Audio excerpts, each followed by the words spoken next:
சென்னையில் 22 கேரட் ஆபரண தங்கத்தின் விலை சவரனுக்கு 560 ரூபாய் உயர்ந்து மீண்டும் 57,000-ஐ நெருங்கி வருகிறது. திங்கட்கிழமை 480 ரூபாய் உயர்ந்த தங்கம் செவ்வாய்க்கிழமை மேலும் 560 ரூபாய் அதிகரித்தது. 1 கிராம் தங்கம் 70 ரூபாய் உயர்ந்து 7,065 ரூபாயாக விற்பனையாகிறது. ஒரு சவரன் தங்கம் 560 ரூபாய் உயர்ந்து 56,520 ரூபாயாக விற்பனையாகிறது. வெள்ளி விலை கிராமுக்கு 2 ரூபாய் அதிகரித்து 101 ரூபாயாகவும், கட்டி வெள்ளி விலை கிலோவுக்கு 2,000 ரூபாய் உயர்ந்து 1,00,000 ரூபாயாகவும் விற்பனையாகிறது.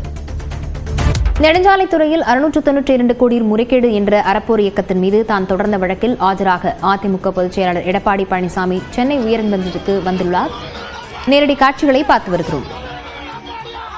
இது தொடர்பான விவரங்களுடன் செய்தியாளர் சுபாஷ் பிரபு இணைந்திருக்கிறார். சுபாஷ் பிரபு, விவரங்களை பதிவு செய்யலாம்.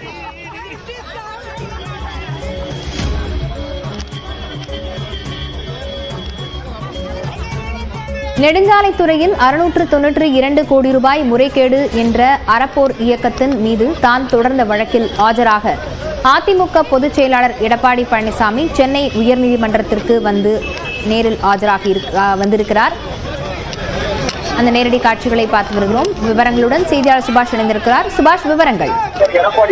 அதிமுக பொதுச் செயலாளர் எடப்பாடி பழனிசாமி 2019 21 ஆண்டு காலத்தில் முதலமைச்சராக இருந்த தருணத்தில் அவரே நெடுஞ்சாலைத்துறை அமைச்சராகவும் இருந்தார். அந்த காலகட்டத்தில்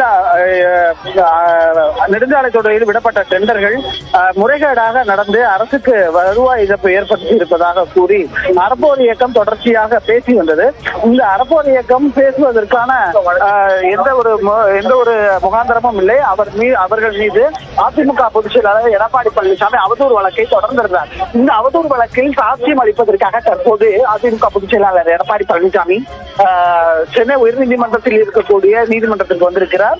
இந்த நீதிமன்றத்தில் அவர் மீதான சுமத்தப்பட்ட குற்றச்சாட்டுக்கு மறுப்பு தெரிவித்து என்னென்ன ஆதாரங்கள் எல்லாம் அவரிடம் இருக்கிறதோ அதை டெபோசிஷன் என்று சொல்வார்கள், வாக்குமூலமாக கொடுக்க இருக்கிறார். அதே போல நீதிமன்றம் கேட்கக்கூடிய அனைத்து விதமான கேள்விகளுக்கும் அவர் பதிலளிக்க இருக்கிறார். தற்போது அதிமுக பொதுச் செயலாளர் எடப்பாடி பழனிசாமியை நீதிமன்றம் வருகையின் காரணமாக சென்னை, திருவள்ளூர், காஞ்சிபுரம் மாவட்டத்தில் இருக்கக்கூடிய மாவட்ட செயலாளர்கள் மற்றும் கட்சியின் நிர்வாகிகள், தொண்டர்கள் என அவ்வளவு பேர் வழிநெடுகிலும் அவரை நீதிமன்றத்துக்கு வரும்போது வரவேற்று உள்ளே அனுப்பியிருக்கிறார்கள். இன்னும் ஒரு 20 நிமிடம் இந்த கோர்ட் ப்ரொசீடிங்ஸ் போகும்.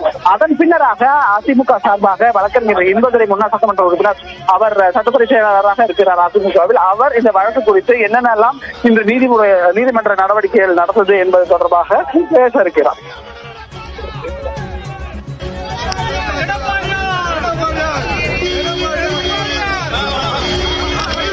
சுபாஷ் பிரபு, நெடுஞ்சாலை அறப்போர் இயக்கத்திற்கு எதிரான இபிஎஸ் தொடர்ந்திருக்கும் இந்த அவதூறு வழக்கு தற்போது விசாரணைக்காக அவர் ஆஜராகி இருக்கிறார், சாட்சியங்களை வழங்குவதற்காக. இந்த வழக்கில் யாரெல்லாம் சேர்க்கப்பட்டிருக்கிறார்கள்? இந்த வழக்கின் பின்னணியை விவரிக்கலாம்.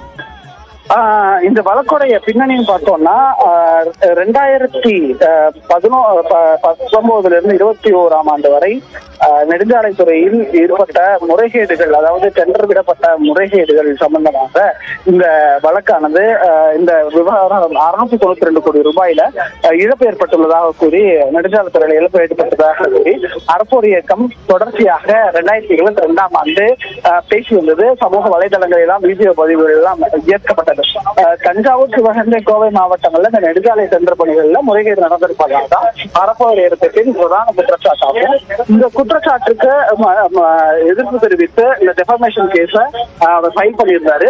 ஏற்கனவே அறப்போர் இயக்கம் இது குறித்து பேசுவதற்காக இது சம்பந்தமா பேசுவதற்கோ அல்லது எடப்பாடி பழனிசாமி குற்றம் சுமத்துவதற்கோ எந்த ஒரு முகாந்திரமும் இல்லை. ஆகவே அவர்கள் இதை பத்தி பேசக்கூடாது என்ற ஒரு உத்தரவை நீதிமன்றத்திலும் வாங்கியிருக்கிறார் அதிமுக பொதுச் செயலாளர். அதை தொடர்ந்து இந்த அவதூறு வழக்கு, அதாவது தன்னை பற்றி பேசி இந்த வழக்குல தனக்கும் எதுவும் சம்மந்தம் இல்லை, அதற்கான ஆதாரங்களை கொடுப்பதற்காக, டெபோசிஷன் என்று சொல்லக்கூடிய வாக்குமூலங்களை கொடுப்பதற்காக நேரடியாக வந்திருக்கிறார். இதுதான் இந்த வழக்குடைய முகாந்திரம். 2022 ஆண்டு அறப்போர் இயக்கம் சுமத்திய குற்றச்சாட்டுகள், அதாவது 2019 21 வரை அதிமுக ஆட்சியில் இந்த நெடுஞ்சாலைத்துறையில் டெண்டர் விடப்பட்டதில் 692 கோடி ரூபாய் அரசுக்கு வருவாய் இழப்பு ஏற்பட்டதாக கூறினார் அறப்போர் இயக்கம் குற்றம் சுமத்தியிருந்தார்கள். அந்த விவகாரத்தில் தற்போது நேரடியாக அதிமுக பொதுச் செயலாளர் எடப்பாடி பழனிசாமி சென்னை உயர்நீதிமன்றத்தில் இருக்கக்கூடிய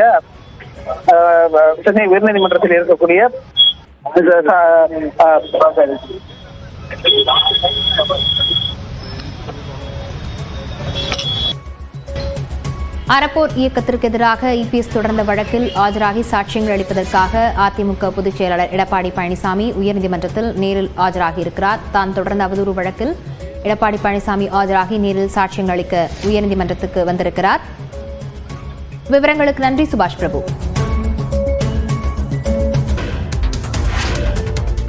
சேலத்தில் அளவுக்கு அதிகமாக உடற்பயிற்சி செய்த நிலையில் ஜிம் உரிமையாளர் மயங்கி விழுந்து உயிரிழந்தது அதிர்ச்சியை ஏற்படுத்தியுள்ளது.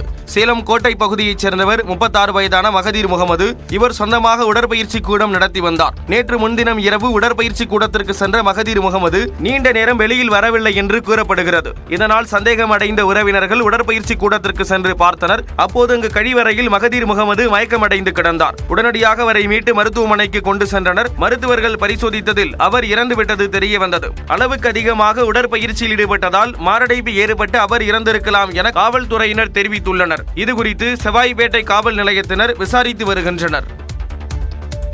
காந்திகிராம் கிராமிய பல்கலைக்கழகத்தில் பாஜகவிற்கு ஆதரவாக பாடம் நடத்தியதாக எழுந்த புகாரில் பேராசிரியரிடம் விசாரணை தொடங்கியுள்ளது. திண்டுக்கல் மாவட்டம் காந்திகிராம் கிராமிய பல்கலைக்கழகத்தில் சுகாதார பாடப்பிரிவில் பேராசிரியராக ரங்கநாதன் என்பவர் பணியாற்றி வருகிறார். இவர் சமஸ்கிருத மொழியை கண்டிப்பாக பயில வேண்டும் என்று மாணவர்கள் மத்தியில் வலியுறுத்தி வந்ததாக கூறப்படுகிறது. மேலும் மாணவர்களுக்கு பாஜக கட்சி சார்ந்த பாடங்களை நடத்துவதாகவும் தனியாக வாட்ஸ்அப் குழு அமைத்து பாஜக கட்சிக்கு ஆதரவு திரட்டும் வகையில் அவரது செயல்பாடுகள் இருப்பதாகவும் குற்றச்சாட்டு எழுந்தது. மாணவர்கள் பலமுறை புகார் அளித்தும் பல்கலைக்கழக நிர்வாகம் இவர் மீது எந்த நடவடிக்கையும் எடுக்கவில்லை என கூறப்படுகிறது. அந்த பேராசிரியரும் தன் மீது எந்த நடவடிக்கையும் எடுக்க மாட்டார்கள் என கூறியதுடன் புகார் கூறிய மாணவர்களை மிரட்டியதாகவும் தெரிகிறது. இந்த நிலையில் சுகாதார ஆய்வாளர் பாடப்பிரிவு மாணவர்கள் பல்கலைக்கழக துணைவேந்தரிடம் புகார் அளித்ததை தொடர்ந்து பேராசிரியர் ரங்கநாதனிடம் துணைவேந்தர் பஞ்சநாதம் விசாரணை நடத்தியுள்ளார்.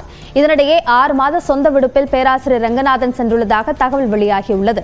பேராசிரியர் ரங்கநாதன் பணி நீக்கம் செய்யப்படலாம் என்றும் தகவல்கள் தெரிவிக்கின்றன.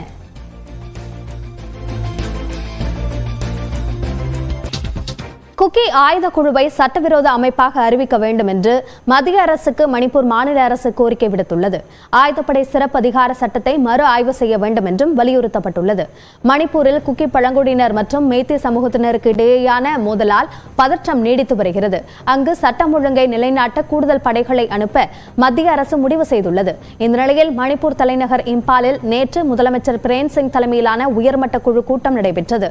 இதில் அமைச்சர்கள் மற்றும் ஆளும் கூட்டணி கட்சி எம்எல்ஏக்கள் கலந்து கொண்டனர். அப்போது கடந்த 16ஆம் தேதி அமைச்சரவை கூட்டத்தில் எடுக்கப்பட்ட முடிவுகளுக்கு ஒருமனதாக ஒப்புதல் அளிக்கப்பட்டது. அதன்படி மணிப்பூரில் அமல்படுத்தப்பட்டுள்ள ஆயுதப்படை சிறப்பு அதிகார சட்டத்தை மறுபரிசீலனை செய்ய வேண்டும் என்று கூட்டத்தில் வலியுறுத்தப்பட்டது.